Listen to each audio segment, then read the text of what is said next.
place you can put it, you make some indication that chametz is there, that's what you have to put down. Yeah.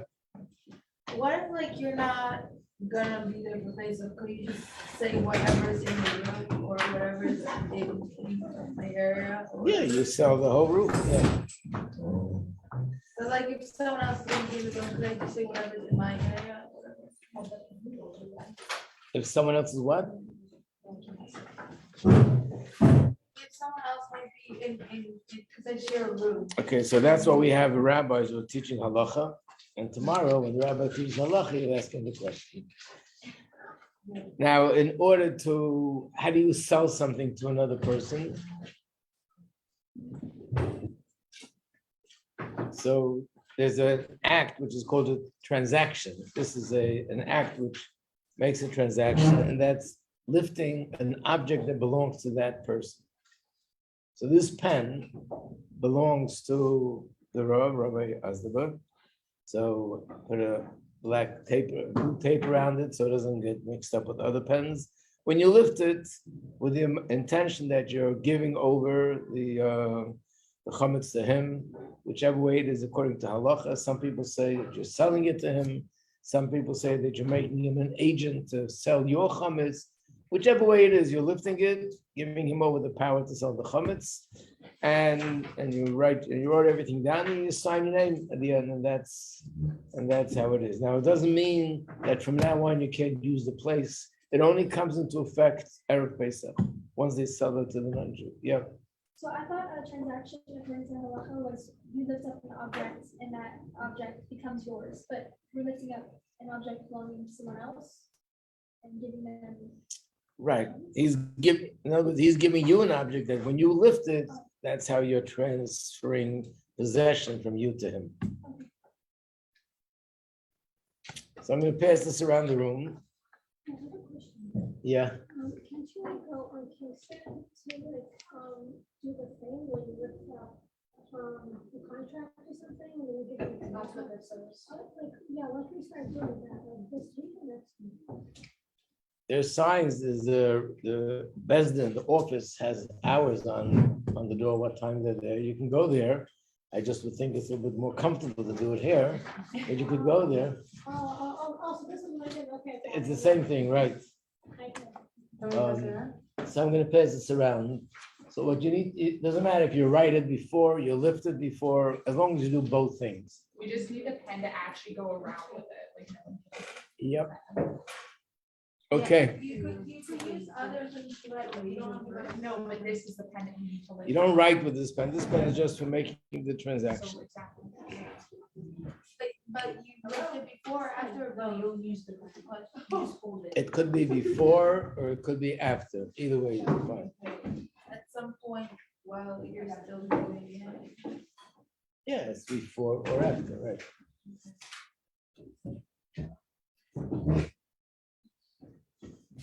So technically, if they're passing it, they're already lifting it up. What does that mean? When you pass it to the next person, they're holding it, and then they put it down to write. You're passing the next person, you're passing it to the next person. Here you have to lift it with the intention that you're giving over authority to the Rav to sell your chametz. You have to have that intention. Okay, we're giving out a new booklet, but I want to finish something that we spoke about last week. Finish that, and then we'll continue with the new booklet. So the last thing we spoke about was what is Yitzis Mitzrayim in a spiritual sense? And we said that the word Mitzrayim has two meanings. One meaning is literally the country, the nation, that's Egypt. And the other meaning is the word Mitzrayim comes from the word Meitzar, which means boundaries or borders. The definition of a boundary or border is it limits whatever it is. If it's a country, that means this is your border. Your country goes up to this point. After that, it's not yours anymore. If it's just a person's house and you have a yard, there's a boundary, a border, which means this is your territory. After that, it doesn't belong to you. So boundary, border means something that limits, that stops. This is where it ends. And every person has their boundaries and borders in terms of what they feel or they perceive that they're capable of doing in terms of learning, in terms of davening, in terms of mitzvahs, in terms of observing the positive commandments, the negative commandments. So these things restrict us. And this confinement comes because the nefesh elokis is in the body, in the guf, and these things hold us back. So Yitzias Mitzrayim means when I'm able to break through that barrier and go beyond it, that's Yitzias Mitzrayim. But what we explained was that there's two kinds of Mitzrayim. What else is new? There's two kinds of Mitzrayim. One Mitzrayim, which is Mitzrayim of Klipa, and one is Mitzrayim of Kedusha. Mitzrayim of Klipa means something that's limiting me, something that's restricting me, which is Klipa. For example, I don't want to or I can't do a certain mitzvah, or I don't want to hold back from doing an Aveira. That's Mitzrayim of Klipa. And I have to break through that barrier. So let's say an example who's very selfish, and he can't part with his money. So he doesn't want to give tzedakah. Why should I give my money to another person? Money that I worked so hard for and I spent so much time earning it. And now you want me to give it away to another person, even though it's a tenth, but it's still my money and I could use it for myself. So to break through that barrier, it's called Mitzrayim of Klipa. Once a person is giving tzedakah, and they can give a tenth, they can give a fifth, they can give it more, they can give less, they can give it with a pleasant phase, they can give it with a sour phase, they can give it in a more positive way. All these things are levels within Kedusha. So if a person has this Mitzrayim, I can give the money, but don't ask me to give it happily, but I'll give it. So to break that through and give it happily is also Mitzrayim. Or to learn 5 minutes a day and I break through my habit and I learn 10 minutes a day, that's also going out of Mitzrayim. And that's really what Yitzias Mitzrayim means. So every person, there isn't a person that doesn't have his own personal Mitzrayim. We have to break through going out of Mitzrayim in order to come closer to Hashem. So the time of the year that Hashem gives us that koyach, that strength, that power, that we can break through our own personal limitations, which is not easy, that is on Pesach. During the 8 days of Pesach, by observing the mitzvah of telling the story of Yitzias Mitzrayim, the mitzvah of eating matzah, the mitzvah of not eating chametz, this is how I get the strength that I can go out of my personal Mitzrayim. So even though it's something which applies to every day of the year, because every day we are confronted by our personal Mitzrayim, the time of the year that we become empowered to do it, that Hashem gives us the strength that we can absorb that sort of booster shot. That's once a year, and that's during the 8 days of Pesach. There's one thing which I want to mention. Actually, in this class, we spoke about it before. It was connected to the Maimah that we learned. And that is that one of the things that is talked about a lot in the story of Yitzias Mitzrayim is Rechush Gadol. On the list that you have on page 48b, it's number 13. Rechush Gadol means a big, great wealth. Basically, this is the words that are found in the Chumash, that Hashem promised Avraham Avinu that the Yidden will be in Golus, but then they're going to go out of Egypt. And when they go out with great wealth.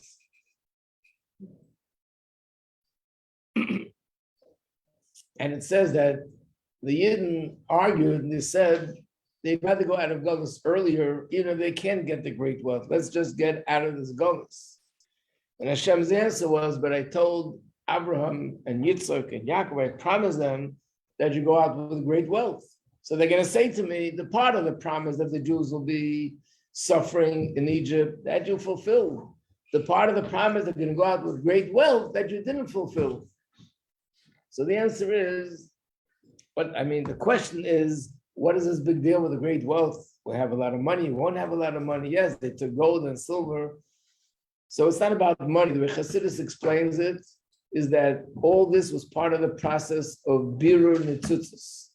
In other words, this subject in Chassidus that we always learn about, elevating the sparks, that was the main purpose why we were in Egypt, that the sparks from the world of Tohu, even though they're every place in the world, but where were they primarily in that generation? In Egypt. And by us working there and going through whatever we went through, and then going out of Mitzrayim, that's how we're able to extract those holy sparks from Egypt by taking the gold and the silver and everything that they had, and then using that for Kedusha, we're able to elevate those sparks and reconnect them to their source, which is the world of Tohu.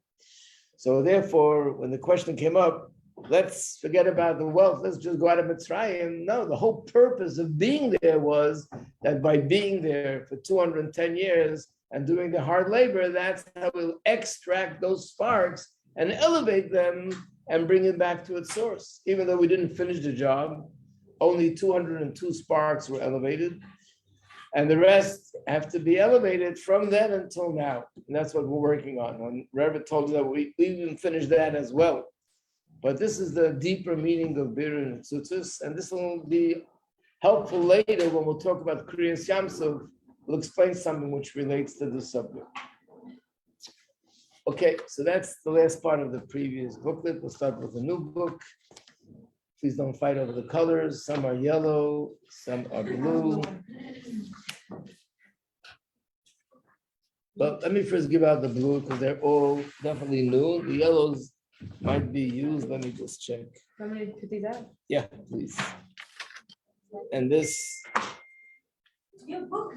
Wow. and these two are okay. Yeah.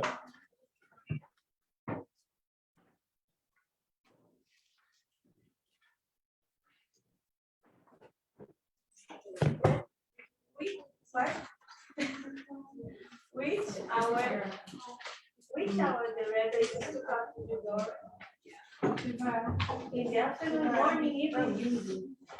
The Rebbe came to the dorm after Ma'ariv on his way home before he did his Seder and right before we started our Seder. Wow. We'll talk about a little bit more about that. And I'll give out the last year the Rebbe did that was 1981. And that bracha is printed, the Rebbe edited it, I'll give it out and we'll go it over. So how many years he did it? He did it, Every day? no, maybe 8 years. 8 years, but one by one? Yeah, every year. Every year, but Yeah. 8 years. Well, there was 1 year, that was the year that Tov Shalom Ches, the Rebbe had that year the heart attack, that year the Rebbe didn't go, but then after that he came back. And then in 1982, there's 81, 1982, Tov Shalom Beis, that's when the Rebbe stopped. That was the time. The last time was 81, 82 you already didn't come. And we'll go into that a little bit. But first, let's start with this book here, page 59. So we're going to explain different aspects of Pesach. We're explaining al Chassidus. And one of them is the Korban Pesach, the sacrifice, which is called Korban Pesach. And that sacrifice was a sheep, lamb.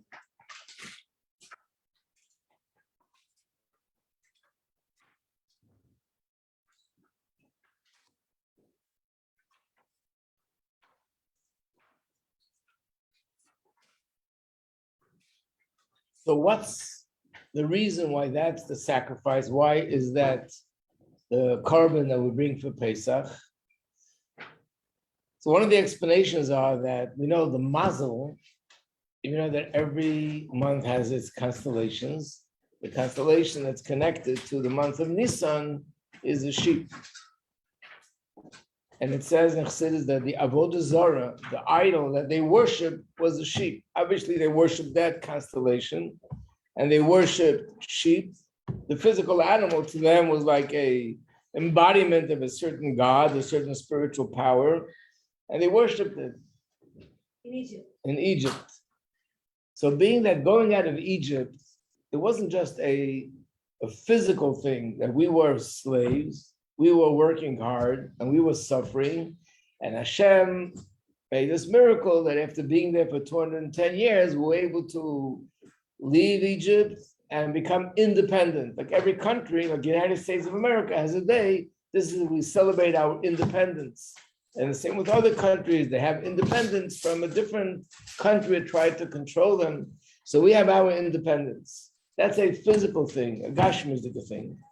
What was really going on was more than anything else was a ruchnizdika thing. Mitzrayim was klipa, and that was the biggest klipa of that generation, Mitzrayim. And of course, Hashem created it that way. That's their function. So the people of Mitzrayim, the king of Mitzrayim, the whole country of Mitzrayim, they embodied the forces of Klippa. And Klippa opposes Kedusha. So the fact that the Jewish people were in Mitzrayim wasn't just that these people were held captive by those people. It means that Kedusha was being held captive by Klippa. Klippa was controlling Kedusha to a certain extent. And Kedusha couldn't be what it wants to be, what it's supposed to be. When Yidden went out of Mitzrayim, what happened was two things. Number one, that Mitzrayim, which is the Klippa, was broken, was crushed, was beaten, was brought down. And as a result of that, the Kedusha was able to leave and become independent. And that's what led to us going to Har Sinai to receive the Torah and become Hashem's nation. So therefore, when we say that Hashem destroyed the Avodah Zarah of Mitzrayim, the idea of shechting the carbon, bringing this as a carbon, because the sheep is actually a sign, that's the embodiment of the Avodah Zarah of Egypt. So this is, by shechting it, we're basically destroying, slaughtering the klipa, which is represented by the sheep. And that's why the Korban Pesach is so much connected to Mitzrayim and going out of Mitzrayim. And in fact, the Yontif is called Chag Pesach, connected to the Korban Pesach for this reason. Now, interesting thing is that sometimes the sheep are used as a mushal for something positive, and sometimes sheep are used as a mushal for negative. Very often, Hashem is considered, you heard the term for sure, that Hashem is considered our shepherd. What's a shepherd? Shepherd is a person who is a shepherd of sheep. Moshe Rabbeinu was a shepherd of sheep. Avram was a shepherd of sheep, and Yitzchak was a shepherd of sheep, and Yaakov, and David HaMelech, and many tzaddikim. And in fact, there's a famous medrash that says that story with Moshe, that he saw the burning bush. How did it happen? There was a little sheep, a little baby lamb that ran away from the whole flock, and Moshe Rabbeinu ran after it, and he finally caught it. And when he caught the sheep, that's when he saw the burning bush, and Hashem appeared to him. But basically, it says in the Medrash, Hashem said, I see how as a shepherd, you're so dedicated, you're so devoted, that one single sheep runs away from the flock, and you're running after it, and you're trying to bring it back. So now that I see that you're such a good shepherd of the sheep, I know you'll be a good shepherd of my sheep, which is Bnei Yisrael. So that means that the Jewish people are compared to sheep in an affectionate way, just like the shepherd is known that he loves the sheep and is dedicated to the sheep. And that's why Hashem is very often referred to as the shepherd. That's why tzaddikim are referred to as shepherds. The term Raya Mehemna, Raya Nema, means a faithful shepherd. Why is Moshe Rabbeinu compared to a shepherd? Because we're compared to sheep. On the other hand, we find places that sheep is actually a term that's used to describe something which is negative. Where do we find that? We look in the booklet on page 61.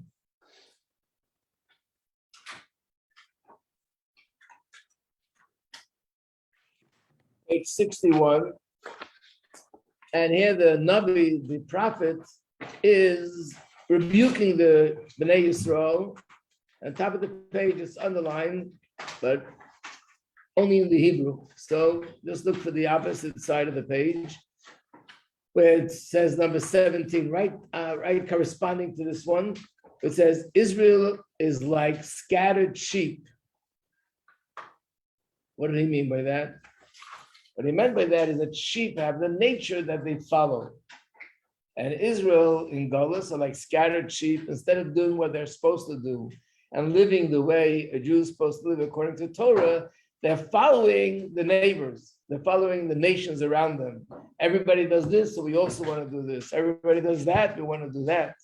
That klipa is the klipa of sheep. The union of following, as you say in English, to go with the flow. I don't want to be different. So if everybody acts a certain way, everybody dresses a certain way, everybody speaks a certain way, everybody does certain things, I also want to do it because I want to go with the flow.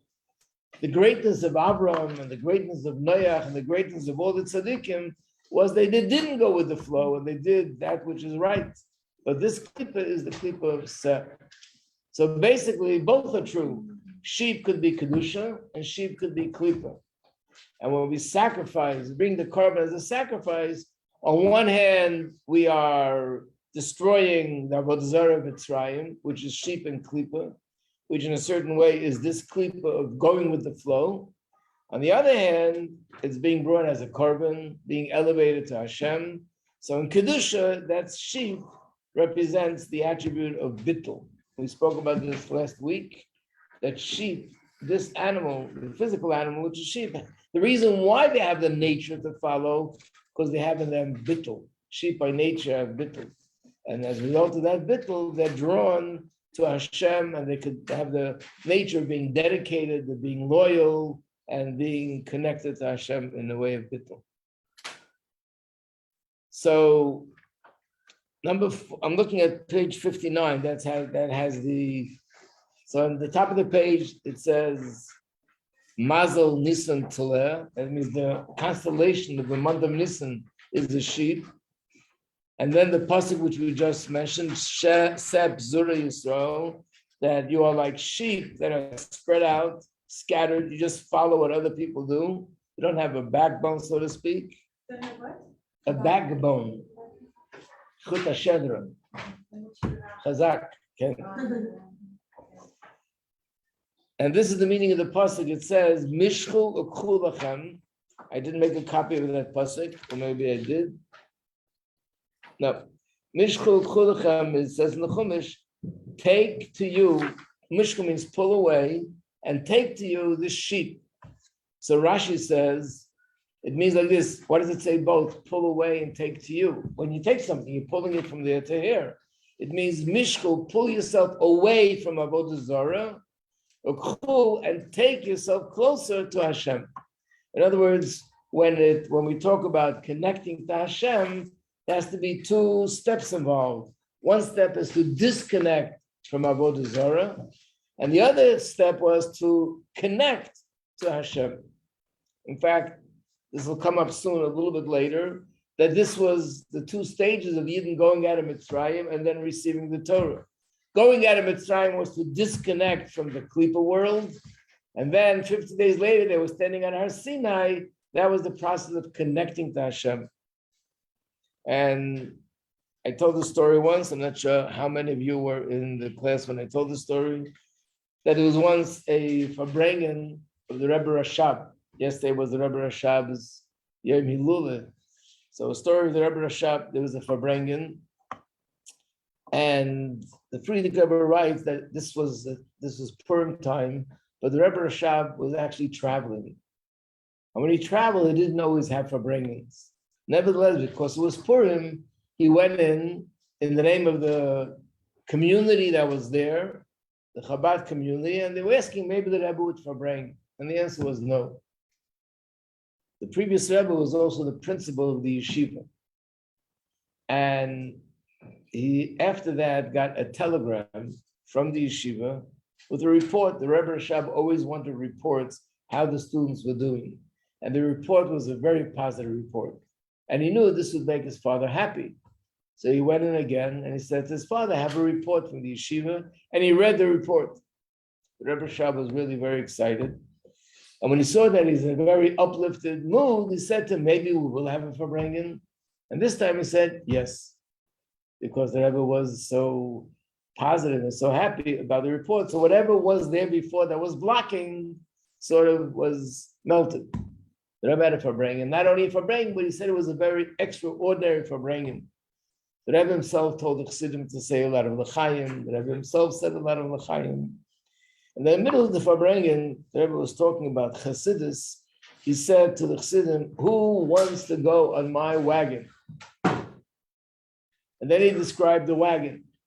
And he said, the wagon is decorated with the deepest, magnificent concepts of Hasidic philosophy. Chassidus is deep philosophy, but it's also saturated with the sweat and blood and tears of Hasidic avodah, which is Chassidus talks about self-refinement, and that takes a lot of effort and hard work. And these are the two things that the wagon is sort of describes the wagon. This defines the wagon of Chassidus. One of the Chassidim who was ready after saying 10 times L'chaim started to cry. And he said, Rebbe, where are the steps to your wagon? And the Rebbe Rashab said, you're right, we need steps.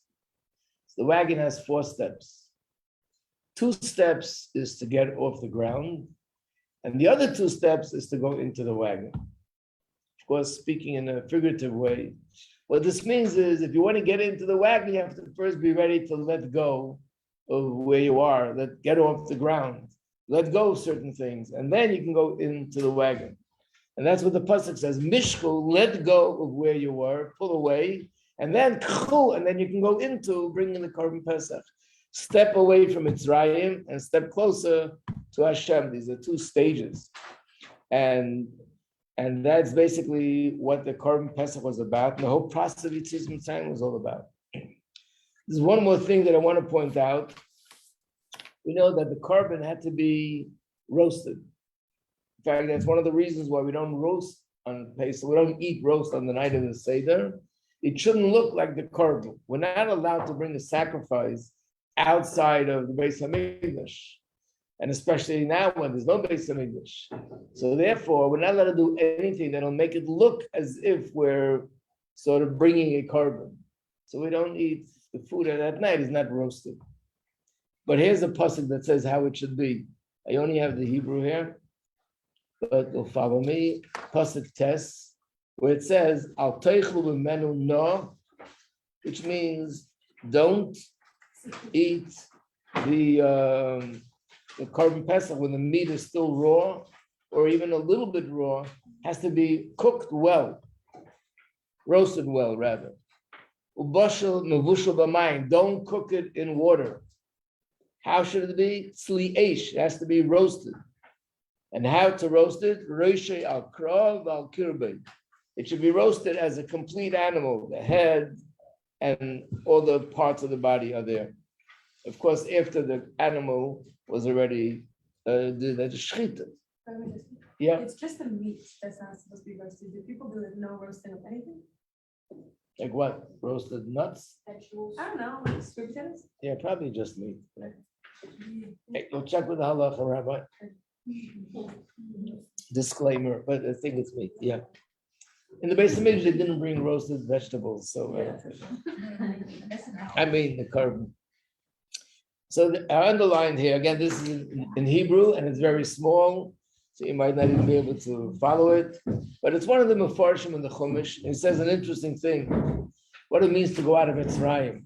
It's very hard for us to imagine, but think of it that these were animals that were the avodah zarah of Mitzrayim. They worshipped it. It was their god. I know it doesn't make any sense, but that was their god. They worshipped, like even in India today, they worship cows and animals. And there are a lot of animal rights over there because they're gods. So they worship these animals, the sheep. So for Yidden to take these sheep and shech them, that was like the height of defiance of their religion. So there was a thought, okay, we have to bring a korban. Maybe we should cook it. If you cook it, nobody knows what's inside the pot. Hashem said, no, I don't want you to cook it. Roast it. When it's roasted, it's open. Not only that, when you roast it, there's a big smoke. Everybody knows that you're roasting. You can't hide it. So maybe we should just roast it a little bit. No, you're not allowed to eat it. No, it can't be a little bit raw. It has to be roasted and it should be complete all the way. So maybe we should roast it, but cut off different parts of the animal, only see the people who just see meat. They wouldn't know what kind of meat it is. Everybody says, no, it should be the head and the legs. Everything should be there that you can see that you're doing it, which means that by the Yidden, they had to have such a commitment to serve Hashem and to let go of the idol of Mitzrayim, that the only way they can demonstrate that they really are doing it 100% is by openly, not hiding it, but openly bringing the Avodah Zarah of Mitzrayim as a sacrifice. And that's what Abish said, to do this in the most open way. In other words, when you know, let's say it was something with Yiddishkeit, a lot of people that unfortunately, they keep Torah, they keep mitzvahs, or they feel that they're Jewish, but they really like to keep what they call a low profile, not to make too much, it shouldn't be so obvious. It shouldn't be so much out on the open.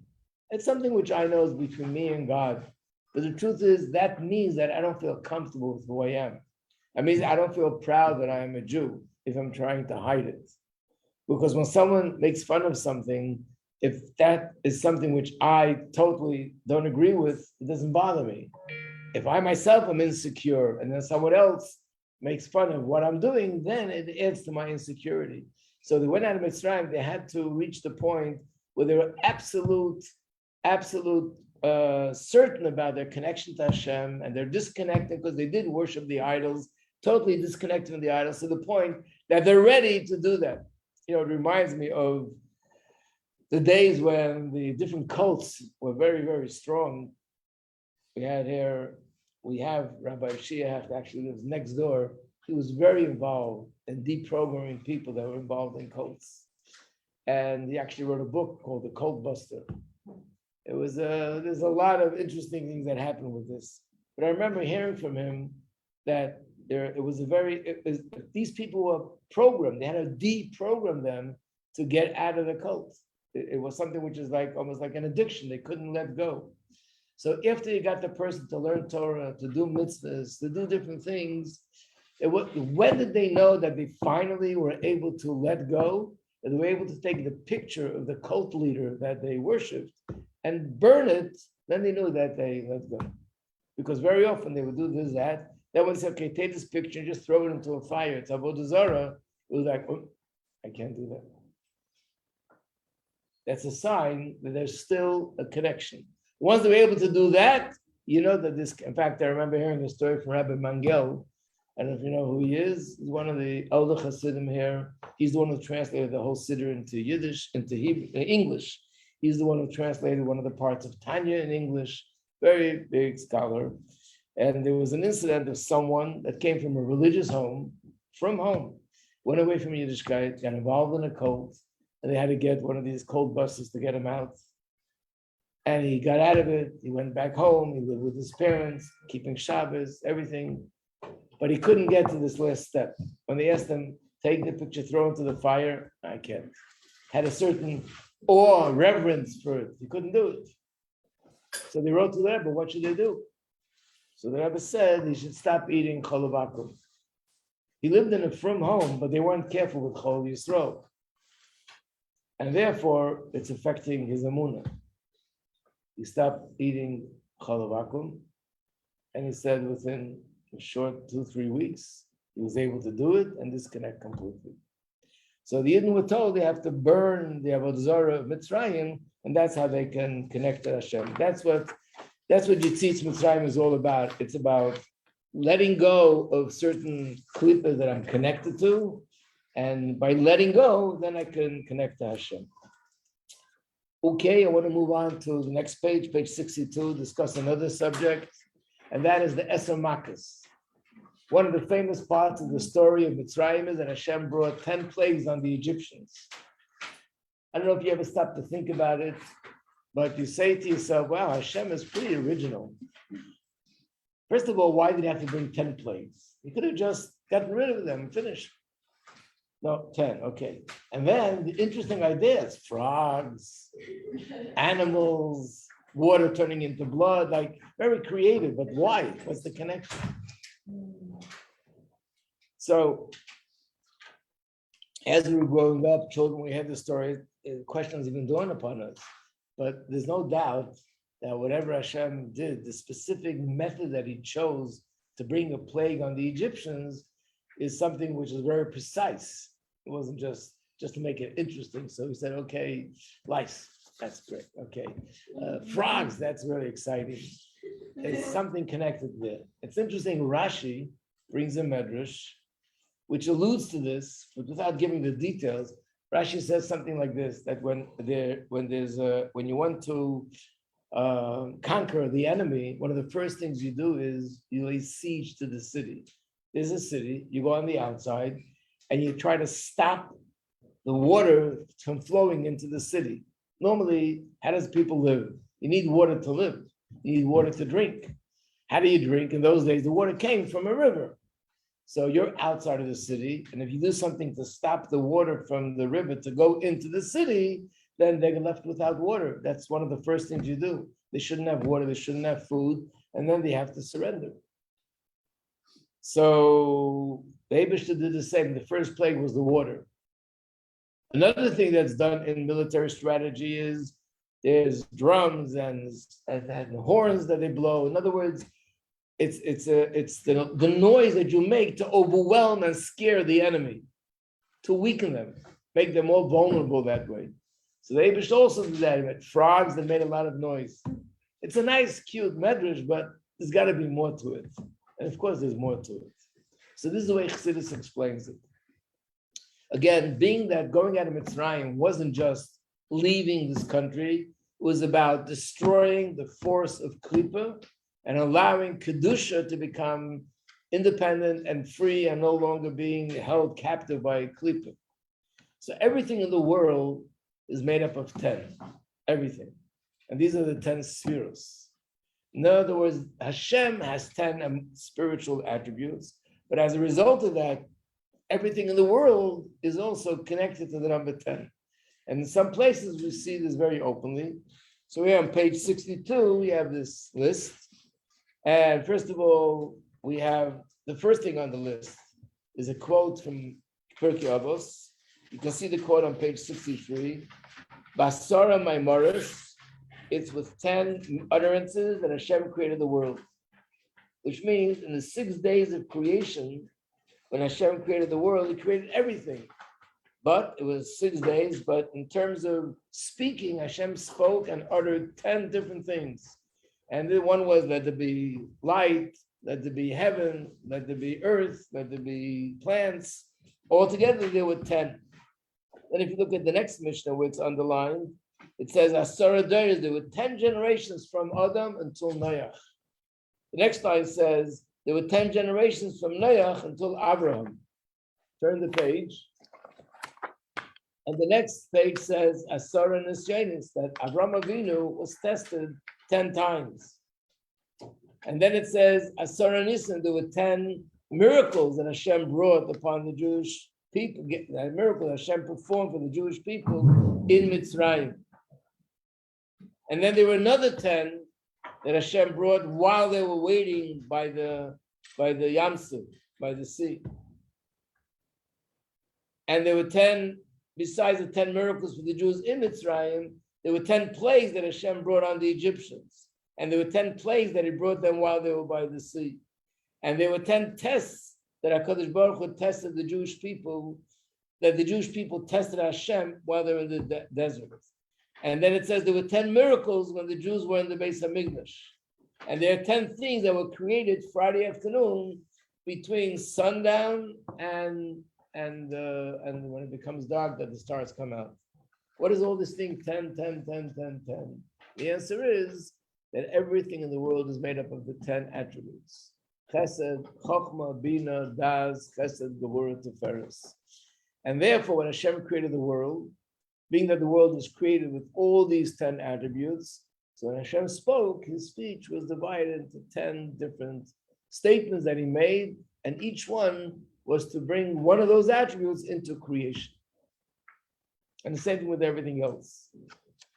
So going back to the plagues, why did Hashem bring 10 plagues? It means that the Klippa of Mitzrayim, the Klippa of Egypt, also had 10 different attributes.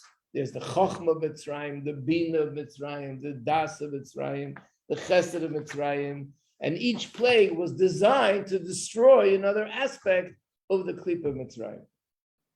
So if we were to understand, things on a deeper level, on a more mystical level, we would understand how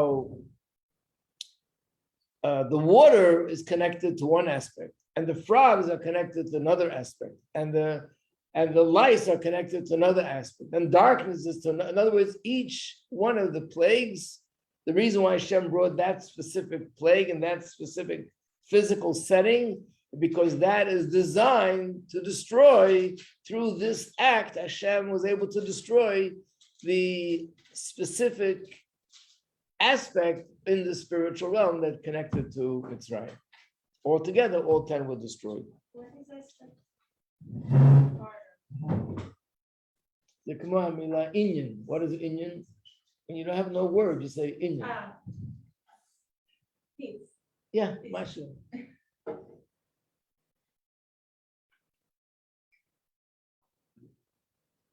So it's explained in Chassidus that based on this, when this is being done, it goes from down up. In other words, first Hashem destroyed something which is more external. Then he went and destroyed something deeper and deeper. So in a certain sense, this would mean that the first part of Egypt was destroyed was the lowest part, Malchus, the most external part. Then he destroyed the next and the next and the next.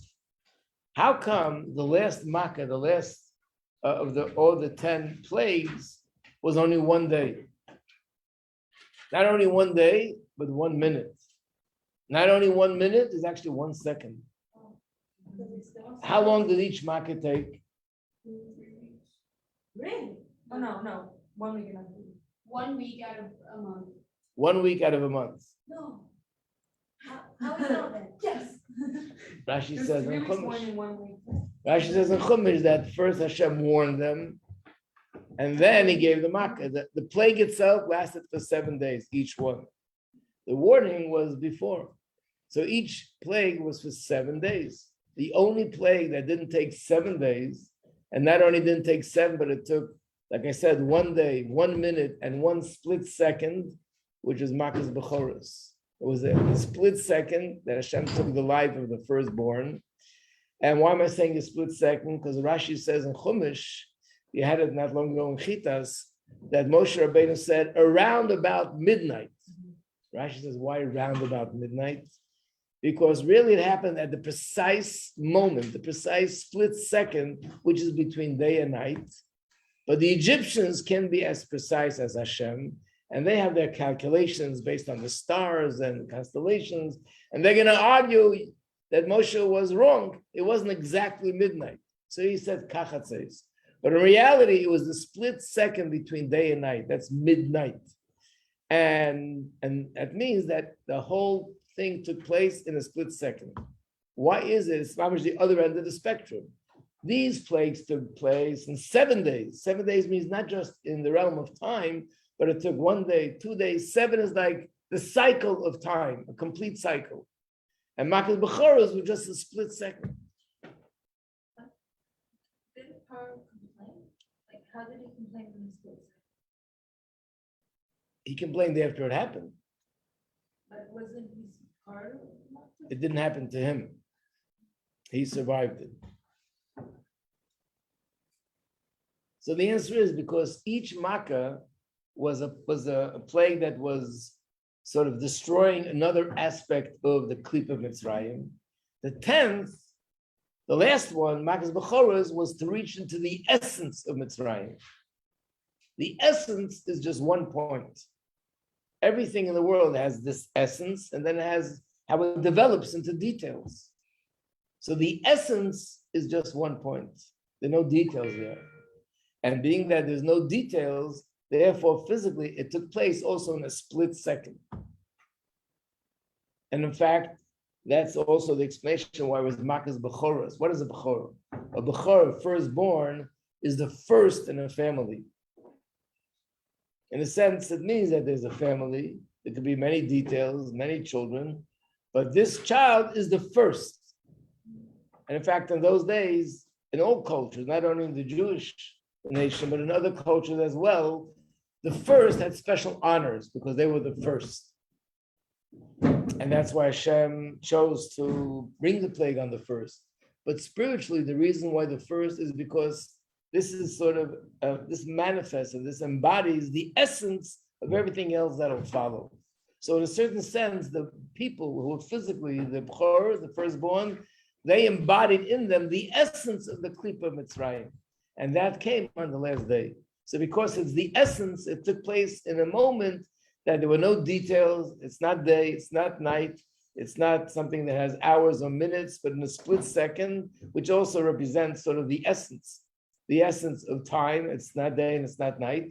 And that's when, so with that, it ended the plagues against the Egyptians once the Bchorim were completely plagued. And this will be relevant to another thing that we'll have later about something else that happened with the firstborn. But this is the general explanation. I can't tell if you understood what I'm talking about or not, as usual, but I'm assuming you understood and you understood, got it, and appreciate it, and really know what it means now. Thank you. I hope so. Anyway, I just want to say something about what's supposed to happen next. It's 12 o'clock. When the clock strikes 12, it's going to eat lunch. Now we're not having classes in the afternoon from 1 to 3. Now the reason why we're not having classes is not because as we're approaching Yom Tov, there's less things to learn. As we're approaching Yom Tov, there's more things to learn. The reason why we're not having classes is because you can learn about Pesach and not having chametz on Pesach, and you can end up having chametz on Pesach. So there's one of the things that help not having chametz is an interesting process that's called cleaning for Pesach. Wow. Now, it doesn't sound like a very exciting thing. That's if you don't understand what it's all about. But the truth is, as I mentioned, that the Arizal writes that the person who cleans for Pesach and makes sure to get rid of even a little crumb of chametz, they will have a schus that throughout the year, they won't end up doing an Aveira. Now, it doesn't mean you have no free choice, but sometimes we do an Aveira not by free choice, but by accident. We didn't notice, we didn't think, we didn't realize. Those are the kind of things that Hashem will prevent from happening in the merit of being careful with not even a mashu of chametz. Arizal. It's brought down in the Rebbe's Haggadah. So therefore, I just want to bring this out, that in the dorm, I'm talking about the dorm right now specifically, it's a big place with a lot of rooms, a lot of people living there. The only way that it could be done properly is by everybody cooperating and not grunting and moaning and groaning and being upset that you have to clean. You should look at it as a schus. Like I mentioned to you last week, the Rabbi Majeski says that the angels that come out of the shofar blowing on Rosh Hashanah, these are the same angels that come out of the cleaning that is done on the days of Pesach, which is they're doing it in order to clean the house from chametz and prepare the house for the holiness of Pesach. So I'm just asking everybody just to do their part, whatever it is, to cooperate with whatever needs to be done. And if everybody does their little part, at the end of the day, the whole dorm is going to be the way it's supposed to be for Pesach. And the truth is, the Rebbe would come every year to the dorm, and he didn't just come to the dorm. He would go through the whole building. Sometimes went through all the floors, sometimes not all the floors, and everyone felt the Rebbe's coming to the building. We want to make this building that it should look appropriate for the Rebbe to see what it looks like.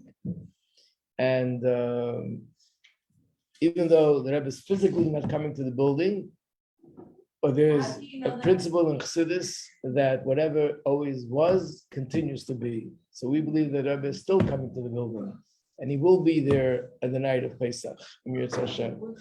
And doing whatever you can, look at it from a spiritual perspective, and that's what's going on. It's a big schus, and I hope that you'll be finishing so early that you'll sit back and twiddle your thumbs and not know what to do with yourself, because everything's all ready and done. And hatzlacha. All of my friends are freaking out about those issues. Very welcome.